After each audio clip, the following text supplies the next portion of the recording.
Me encuentro con una figura pública, un hombre extraordinario, digno de respeto y mucha admiración, diría yo. Es un ejemplo para toda nuestra colectividad árabe en Chile. Y me refiero a don Nicolás Makhlouf Sabaj. ¿Cómo está, Nicolás? Kiko, muchas gracias. Me halagas demasiado con esa presentación, ¿no? No me siento figura pública, sí me siento figura privada, que ha estado muchos años en la academia y tratando de formar lo que son nuestra juventud, lo que son nuestros líderes del futuro y del presente, porque ya llevo demasiados años haciendo clases. Sí, me imagino, y con bastante éxito. Es un privilegio tenerte en el programa de Raíces Árabes, Nicolás.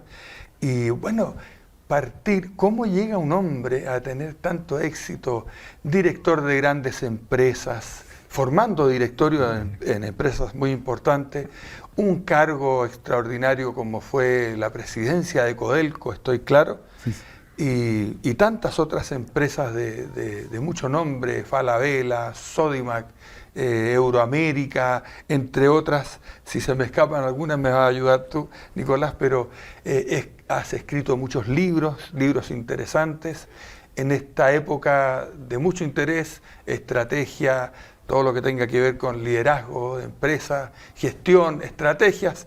De eso vamos a estar hablando, pero ¿cómo comienza la vida? Primero, de dónde vienen tus familiares y después quiero que me cuentes tu niñez, sobre todo acá en este estadio, en el Estadio Palestino. Sí. ¿Sabes, Kiko? Déjame, feliz de contarte mi vida y de contarte de mis orígenes, que me siento muy palestino, descendiente de palestinos, me siento muy chileno, pero déjame corregirte, por favor, porque parte diciendo cómo se logra tanto éxito y me hace recordar una anécdota que leí hace muchos años de un físico premio Nobel que vino a Chile y que le preguntaban estas preguntas típicas de decir, oye, la física ya se conoce todo, porque tanto ha avanzado el conocimiento. Y él les dijo, no, por favor, ¿cómo se les ocurre? El conocimiento, dijo, es como una isla que crece en el mar de la ignorancia. Y mientras más crece la isla, mayores son las riberas con este mar de la ignorancia. Entonces cuando tú me dices que has tenido mucho éxito, yo te digo, Kiko, no, por favor, te equivocas. Al revés, cuando uno va avanzando en la vida, se va dando cuenta de la pequeñez de los logros. Y yo estoy feliz de haber tenido logros y haber alcanzado cosas, pero todas esas son minúsculas frente a la enormidad de la tarea y de los problemas que hoy mismo vemos en el país. Así que eso es para la primera parte de tu introducción. No, pero la humildad es un don divino, así que sí, no, pero, lo dejo ahí.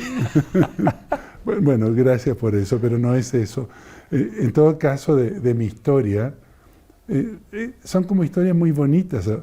Que uno hoy día echa de menos en ver en los niños de hoy. Porque son historias, bueno, nací en una familia de ascendencia árabe en que mi abuela estaba vivo, mi abuelo ya había fallecido, falleció antes que yo naciera y falleció un poco antes, unos meses antes que yo naciera, y por eso llevo el nombre de mi abuelo en honor a él, digamos, en recuerdo a él. Por eso me llamo Nicolás.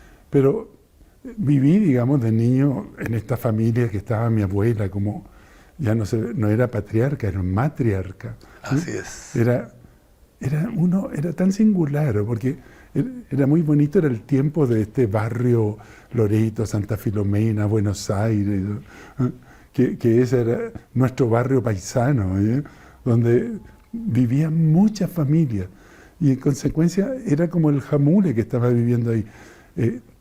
Y lo más bonito que recuerdo de esa época de niño, digamos, es cuando llegaba el domingo, bueno, y la abuela iba religiosamente a la misa a la iglesia ortodoxa de San Jorge. Santa Filomena. De Santa Filomena, sí.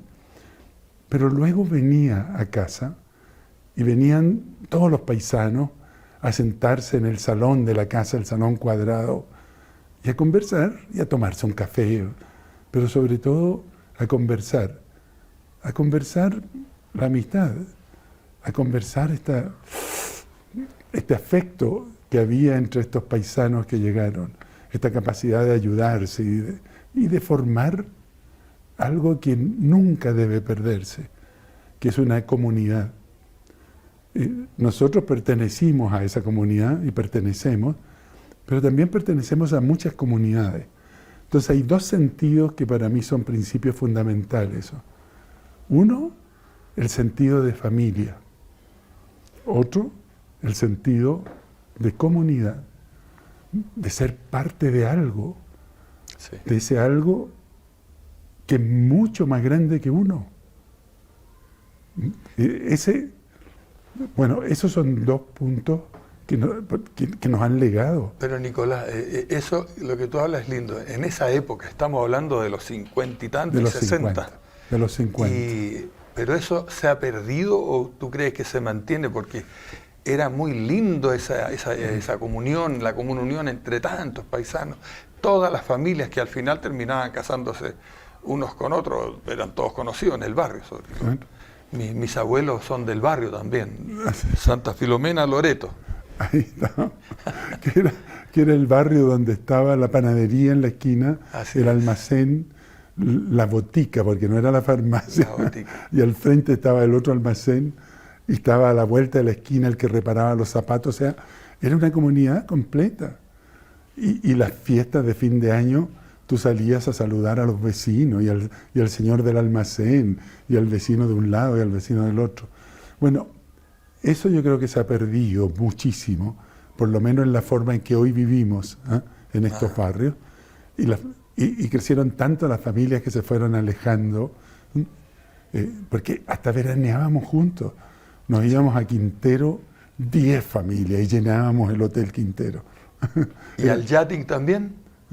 Ya ¿Al Yachting Club? Claro, entonces, por eso te digo, era un modo de vivir en familia. Pero ¿sabes lo que no se ha perdido? Que es muy bonito y ojalá no se pierda nunca. Es el sentido de familia. Porque se fueron mis abuelos, se fue mi abuela también, pero estaban los padres y estaban los tíos. Y no sé, por decirte, los años nuevos, las navidades, ¡prom! Era de nuevo la reunión familiar grande. Y después cuando siguen creciendo la familia, mis padres mantuvieron la tradición. Y después siguen creciendo la familia y nosotros los hijos mantenemos la tradición. E incluso ya mi padre también se fue, mi madre está viva y todavía tenemos, a Dios gracias, la posibilidad de verla, aunque sea un rato, una vez a la semana, a tomar un té o un café con ella, que a estas alturas hasta nos reconoce poco, 94 años. 94 años, qué lindo. Ya no nos reconoce mucho, pero ¿sabes qué no importa? Porque tú ves, llegamos y ella se ve feliz. Qué bien. Cuando estás tú con ella. Entonces, ese sentido de familia, yo creo que se ha mantenido, se ha transmitido, y obviamente nosotros tratamos de transmitírsela a los hijos y a los nietos. Y yo creo que ese es un legado grande de nuestros paisanos la enseñanza que vinieron traen de tan lejos. de tan. Y la información que ellos traían tiene mucho que ver con Dios, porque la mayoría eran cristianos de fe, pero se veía en el actuar de ellos ser benévolo, cariñoso, hospitalario, generoso y achoclonado. Bueno, es que es exacto, el modo de ser era ser benévolo, cariñoso. Fíjate, me hiciste recordar una anécdota de mi padre, que en paz descanse. Bueno, yo de niño me sentaba con mi padre y sus amigos, ellos jugaban tele y yo los miraba. Y si estaba sentado de alguien que le iba mal, me decía, había un chuncho parado en una mata de gualtata. Vino otro chuncho y le dijo, ¿por qué no te cambiáis de mano? Y me echaba.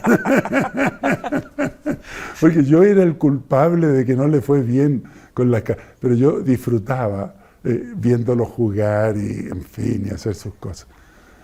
Eran caballeros por el mismo juego. Claro. Y el tele jugaban. Sí.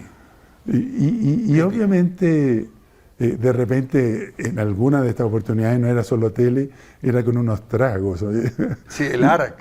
El arac, o el pisco, de lo que sea. Sí. Y cuando estaban contentos, amigos de mi padre me decían, fíjate, esta es la descripción, que es muy bonita, dicen, es que tu padre es muy generoso, me decían.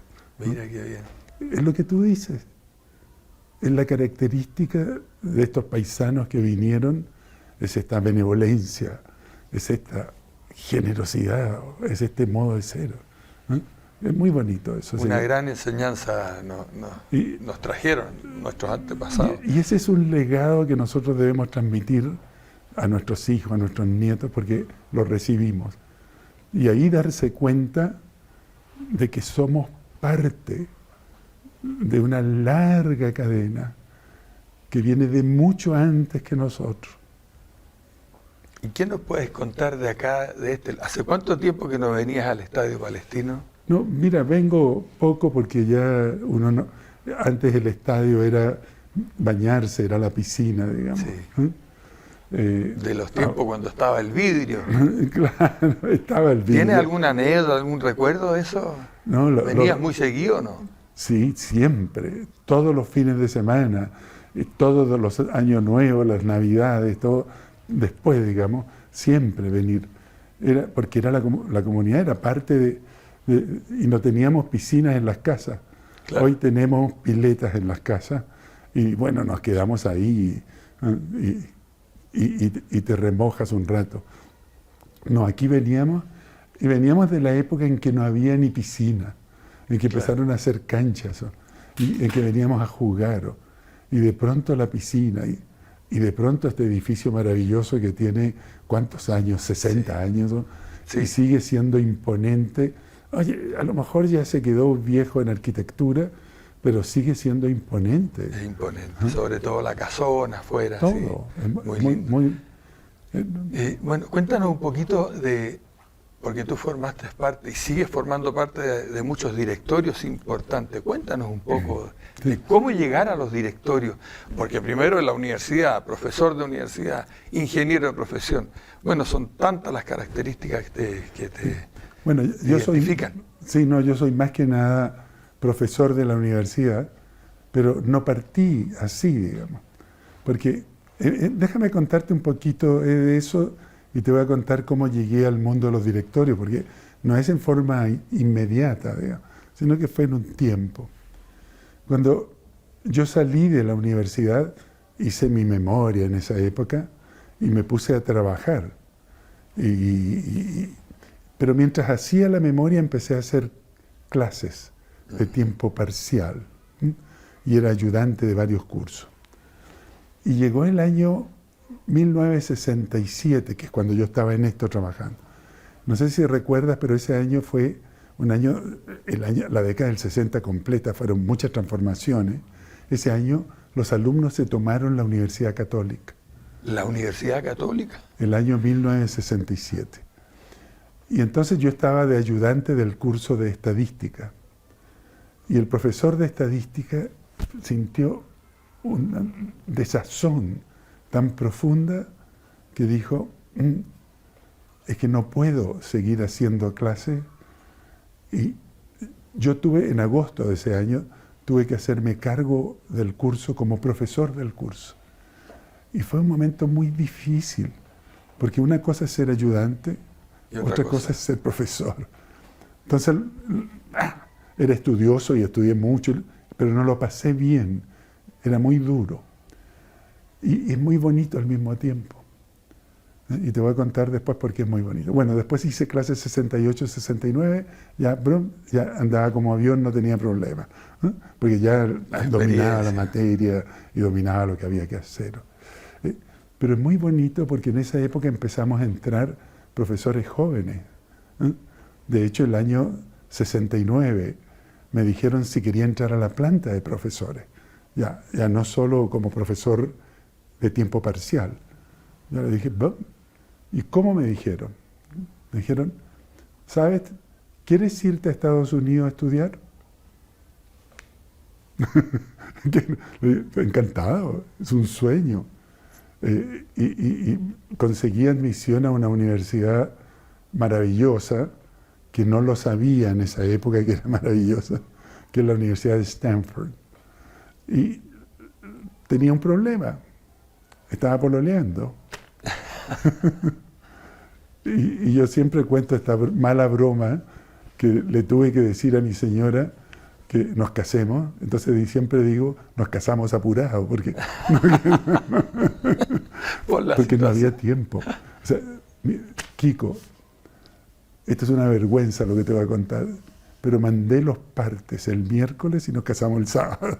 Mira, qué lindo, qué experiencia. O sea, a ese nivel. Por el viaje, por irse a... Porque tenía que irme. Bueno, y nos fuimos, y ese es un cuento.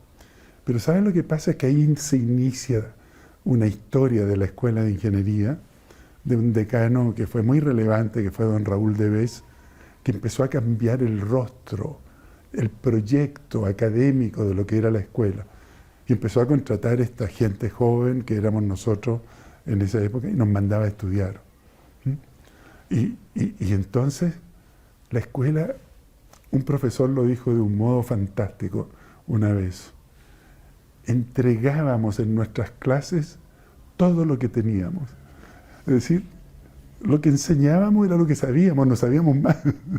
Entonces, ese es el comienzo de esta maravillosa escuela que es hoy la Escuela de Ingeniería de la Católica. Increíble. Pero hay mucho de humanismo, mucho de un trabajo de parte tuya que tiene que ver con la ética, con la formación, con formar personas líderes para que se desarrollen y salgan a desarrollar y formar a otros. Mucho más tarde eso. Agentes de cambio, agentes... No, pero eso mucho más tarde, porque, bueno, yo te dije, yo me fui a Stanford, fui un año, volví con un magíster, tuve 5 años enseñando, yo dije, voy a pagar la deuda, porque hay que pagar la deuda haciendo clases, pero con medio tiempo. Y el otro medio tiempo estaba en una empresa, digamos, trabajando. Pero solo un magíster, no hijo, ¿no? Hice primero un magíster. Ya. Pero a los 5 años, entonces dije, bueno, se me agotó el repertorio. Tengo que irme a estudiar de nuevo. Y ahí me fui a otra universidad, igual o más maravillosa, que es MIT, que es el Instituto Tecnológico de Massachusetts, en esta oportunidad de hacer un doctorado. Y ahí me fui, y voy a decir una historia que mis hijos me reclaman, porque dije, me fui con 2 hijos, y a los 3 años y medio volví con el doctorado y 4 hijos. Y me reclaman los que vienen después, porque después de eso tuve 2 hijos más, son 6 en total, ¿no? Qué increíble, qué lindo. Entonces ya cuando volví, ya el año 79 era esto, yo volví profesor de tiempo completo de la Universidad Católica, de la Escuela de Ingeniería. Y ahí empecé a hacer muchas cosas, en fin, y después me volví a ir a Estados Unidos. A los 6 años, el 7º año es el año sabático. Entonces yo me fui, ¡pum!, y me fui de nuevo a MIT a hacer clases y todo esto. Y cuando volví de MIT, ya esto era, Dios mío, el 87. Ya. 86 volví, pero el 86 volví, estuve en la dirección superior de la universidad por un año, y el 87 entré a directorios. El primer directorio que entré, que era CTC, o sea, lo que hoy es Telefónica Chile. Sí. Ahí entré. Y estuve 16 a 17 años en ese directorio. Y fui apoyado por las AFP en la elección. Ya, pero ¿cuál es la labor primordial, lo principal, la más importante de un directorio de una empresa tan grande como las empresas que trabajan? Sí, no, bueno, ahí me empezó toda una carrera de director. Estuve en CTC y tal como tú decías, después tuve la escuela de Codelco, que es toda una escuela, tal vez el directorio más completo y difícil que he tenido. También Falabella, hoy día Sodimac también, en fin, Euroamérica, como mencionaste, varios directorios. Tuve una larga trayectoria y sigo en algunos directorios todavía, mucho menos que antes, sigo en algunos, pero fíjate, tu pregunta es muy difícil de responder, porque yo tendría que decirte cuál era mi responsabilidad hace 25 años, 30, no sé cuándo empecé. ¿Cuál es hoy día el rol del directorio? Y se ha ido complejizando y se le ha ido exigiendo a los directorios mucho más que lo que se exigía antes. Te lo voy a resumir de un modo muy sencillo. Oye, sobre todo a partir de los años 90 o un pelo antes, el foco de una empresa se podía resumir en maximizar la utilidad. Y eso es lo que se enseñaba y se enseña en los cursos de economía de la universidad. Si hoy día tú consideras que ese es el único propósito de la empresa, te voy a hacer una predicción. Esa empresa en pocos años, en 2, 3, 5, 10 o a lo mejor 20, no va a existir. Porque hoy se espera mucho más de las empresas. Las empresas tienen que hacer un bien social, tienen que contribuir al bien común. No pueden, por cierto que tienen que generar una utilidad, porque si no la generan desaparecen, pero no se pueden limitar a eso como el único propósito de la empresa. ¿Qué opinión tienes, Nicolás, bueno, en nuestro país la cosa está un poco difícil, complicada, pero por la empresa, ¿cuál es el rol? O sea, ¿es necesario, le hace bien a un país una empresa que se desarrolle, una empresa o varias empresas? ¿Cuál es el lugar que ocupa una empresa en una nación, en un país? No, mira, no tengo dos opiniones en eso. La empresa es un pilar fundamental del desarrollo del país. Fíjate, yo acabo de escribir una columna porque tuve que hacer un discurso de agradecimiento, y ya te cuento después por qué.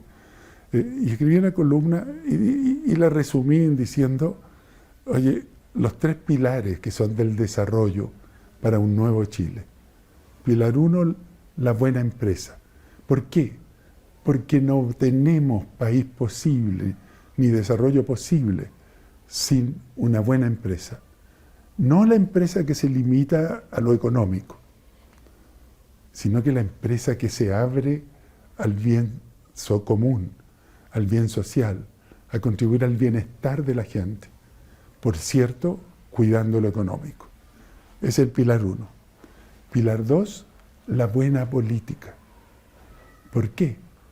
Porque no necesito explicarte. Hemos tenido 10 años de una política que nos ha puesto en un punto muy crítico, que quiera Dios que con esto que acaba de ocurrir, esta elección que es, voy a decirlo, una elección. Una elección, bien Además dicho. de ser una elección. Es una elección porque hay muchas cosas que podemos hablar de ella. Ya, pero la marca Chile, como atracción a inversionistas extranjeros, ¿cómo ves tú que se pueda entusiasmar gente o empresas de diferentes países que busquen hasta este rincón de la tierra? ¿Es atractivo Chile hoy día con lo que hemos pasado en los últimos 3 años, incluyendo la pandemia? Que no tiene la respuesta es sí, pero claramente ha perdido atractivo, pero no importa. Mi esperanza al menos es que este atractivo se recupere, porque la gente, esta elección puede ser una vuelta a la sensatez de todos. Aquí no hay que decir las derechas, los centros, la izquierda.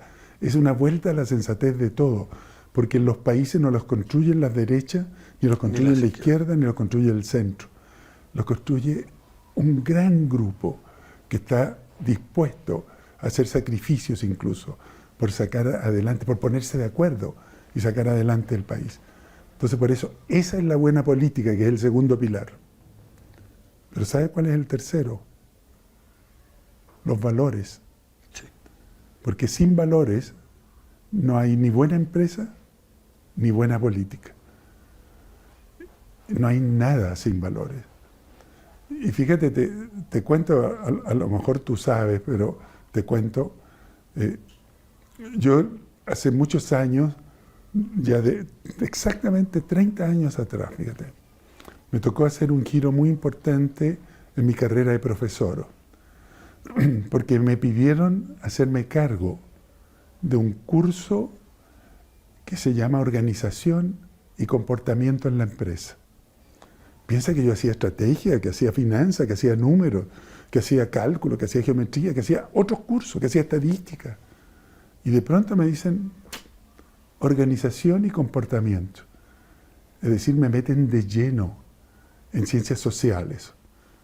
Bueno, obviamente yo soy ingeniero, entonces pedí ayuda a sociólogos y psicólogos, a queridos profesores amigos. Y empecé esa trayectoria, desarrollé un curso por 25 años. Y te puedo contar también de eso.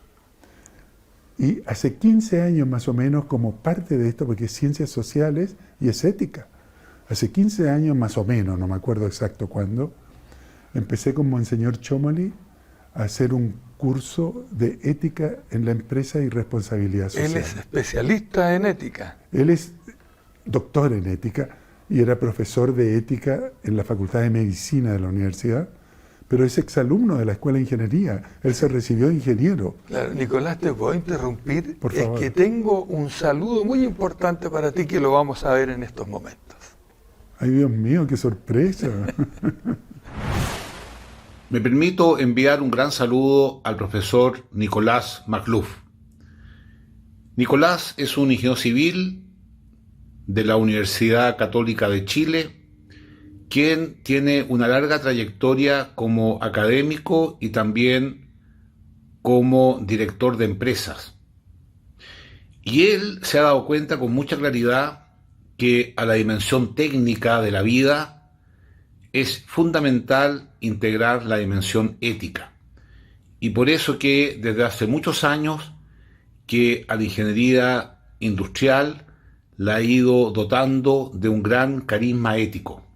Y en eso hemos trabajado juntos y he aprendido mucho de él, sobre todo de su humanidad y su interés por construir un mundo mejor. Desde aquí lo felicito y le agradezco su testimonio de vida.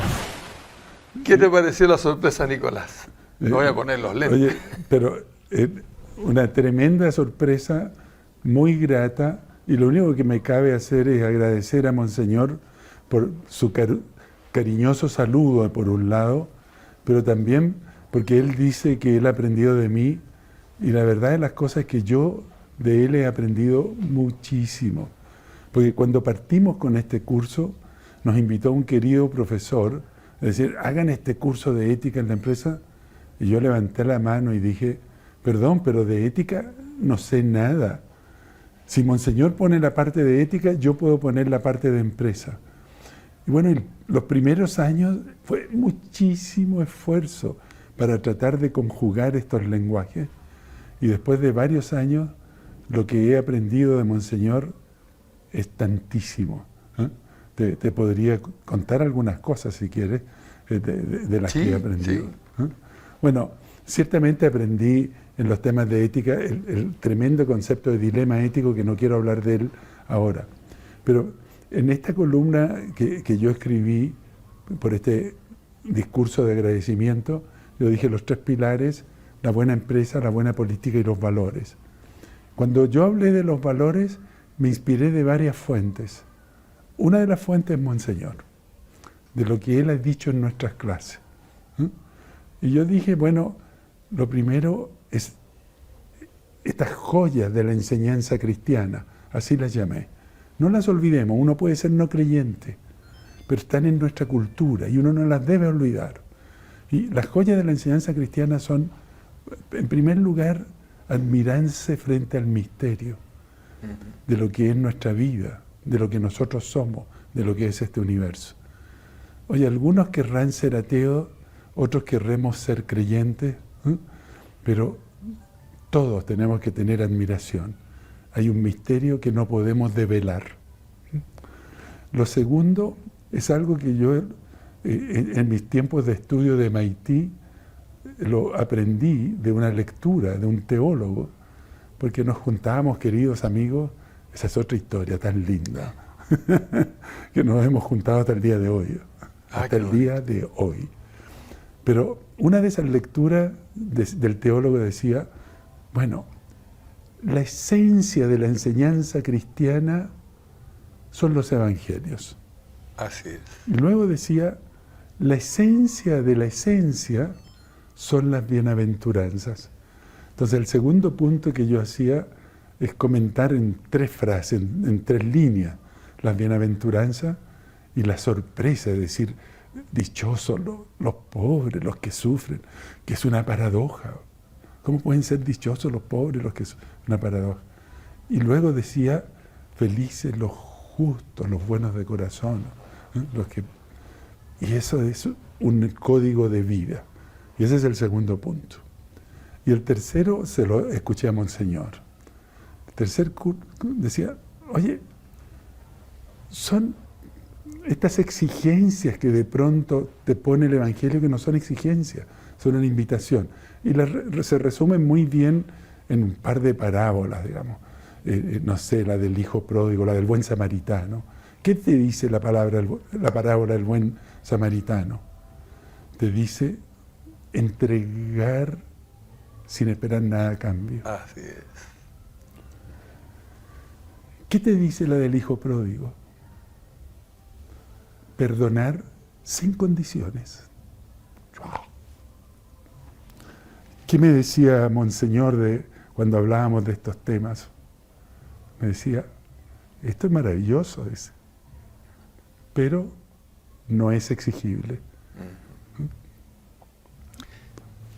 Así que bueno, esos son, sí. Monseñor, gracias de nuevo por tu saludo, Nicolás, pero quiero decirte que he aprendido mucho de ti. Sí, pero también me imagino que hay una enseñanza por dentro de la familia, directo de la familia, porque los empresarios árabes en los años 50, 60 tenían sus tiendas, almacenes en todos los rincones de Chile, sí.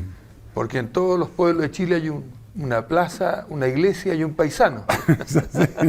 Entonces, pero eran generosos, tenían a sus empleados muy bien, les compraban casas, les hacían casas. ¿Te acuerdas de la familia los Yarur, los Sumer, los Irma, los Garib? Ellos construían poblaciones para sus empleados. Sí. Eso como que se ha perdido también. Sí. No, yo no lo sé, es muy difícil. Ya te hablaba antes del valor de la familia en la cultura nuestra. Y eso se da, y yo creo que se sigue dando. Y ahora tú me estás hablando tal vez del paisano como emprendedor, ya sea de un pequeño almacén o de una gran empresa. Y ese espíritu emprendedor, que era el de mis propios abuelos, claro, que llegan sin nada, ¿no? Y de pronto, en 2 generaciones, que yo soy la segunda generación, mi padre siempre nos decía, yo soy hijo inmigrante y ustedes no han sufrido, son nietos de inmigrantes. Bueno, este programa tiene por objetivo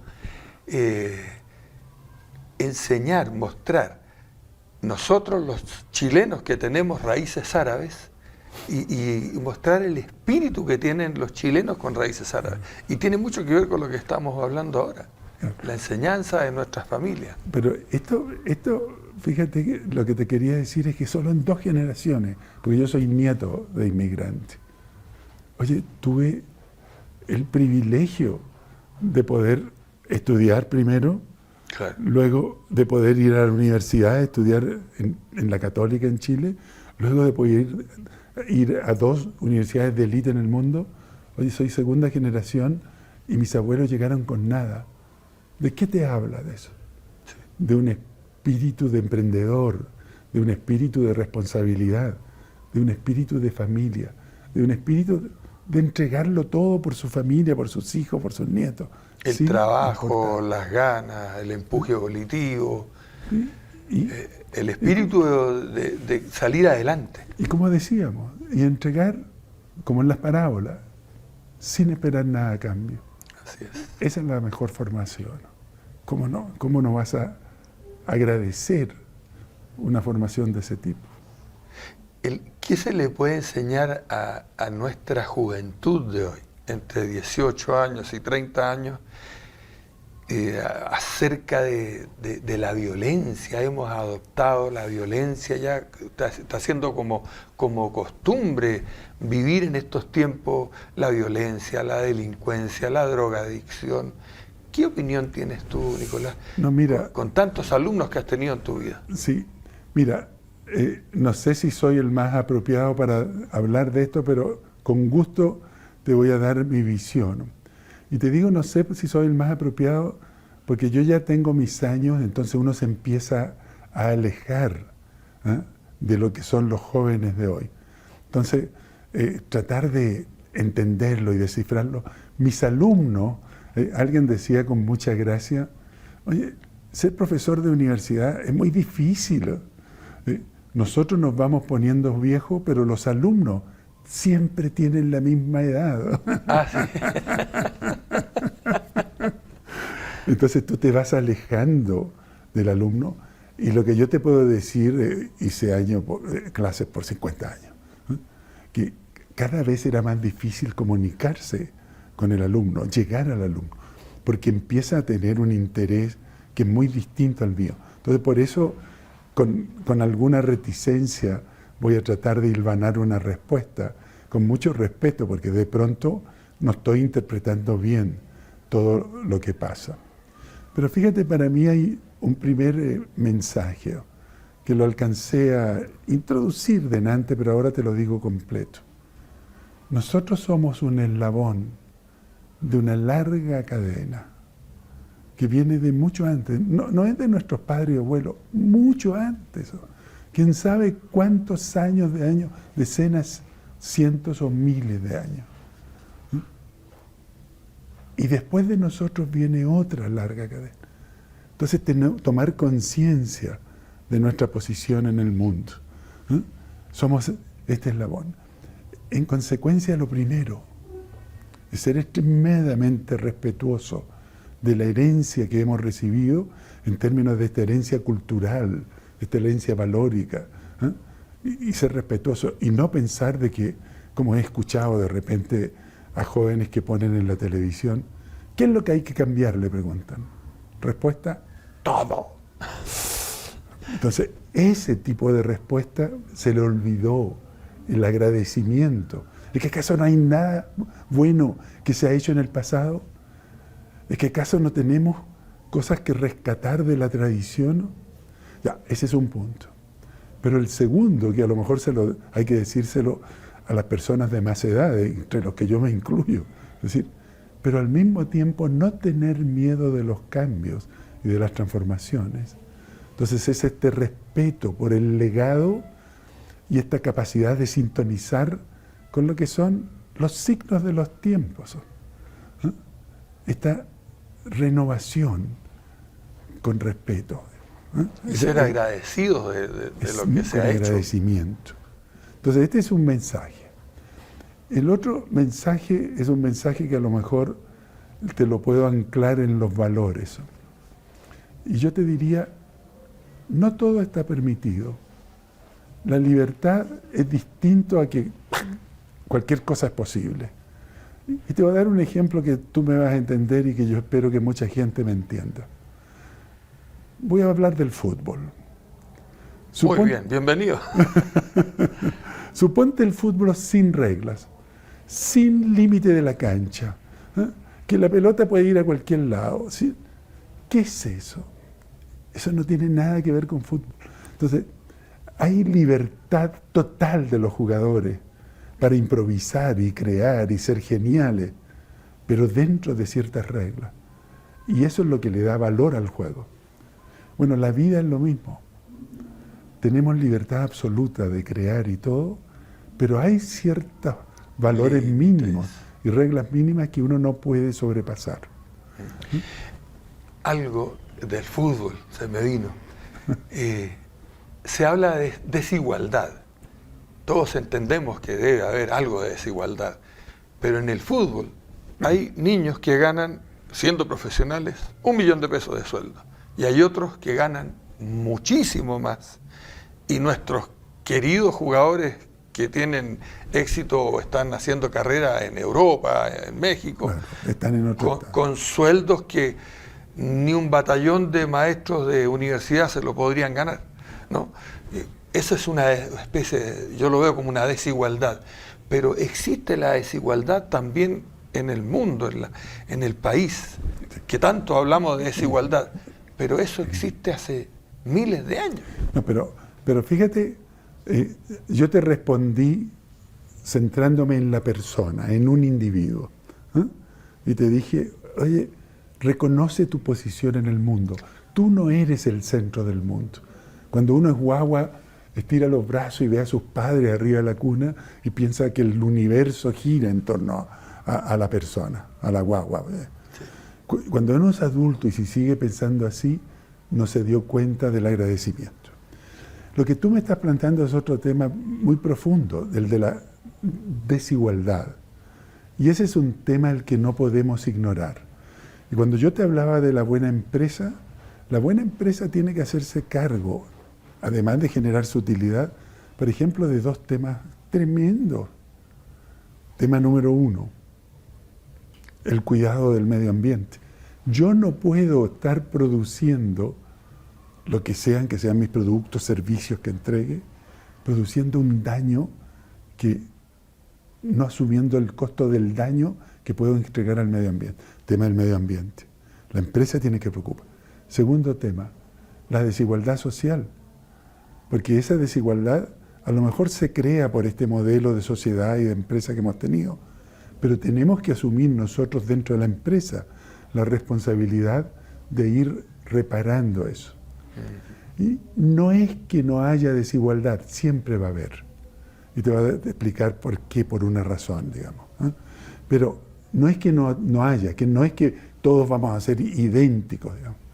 Pero tenemos que cuidarnos de que no haya injusticia y que no haya desigualdad extrema.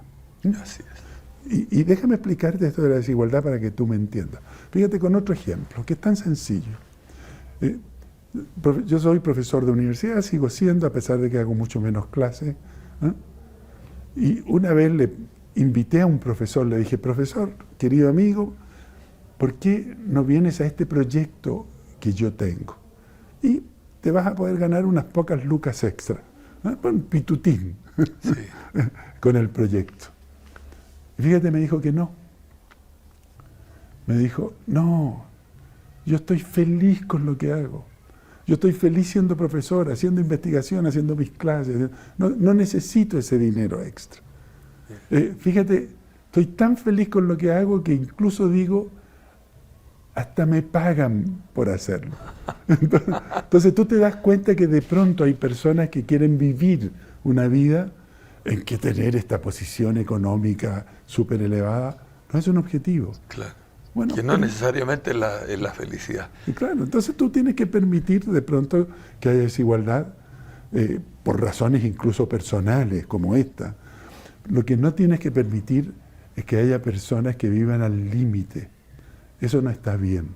Y eso como sociedad debiéramos ser capaces de atenderlo. Nicolás, nosotros podríamos tener muchos programas más contigo. Sería un privilegio tenerte, pero estamos muy agradecidos, contentos por tenerte en el programa Raíces Árabes. Esto va a ser transmitido a todo Chile, así que un saludo y un agradecimiento de todo nuestro equipo por estar aquí presente en el Estadio Palestino, tu estadio. Bueno, no solo cabe a mí agradecerte a ti, sobre todo por estar en esta casa tan acogedora y en este salón tan lindo, ¿no? Que es el salón árabe de esta casa que nos ha acogido desde que éramos niños. Así es. Muchas gracias una vez más, Nicolás. Bueno, esto ha sido Una entrevista muy interesante, entretenida, con mucha sabiduría a compartir. Así que agradecemos a nuestro invitado Nicolás Magluf.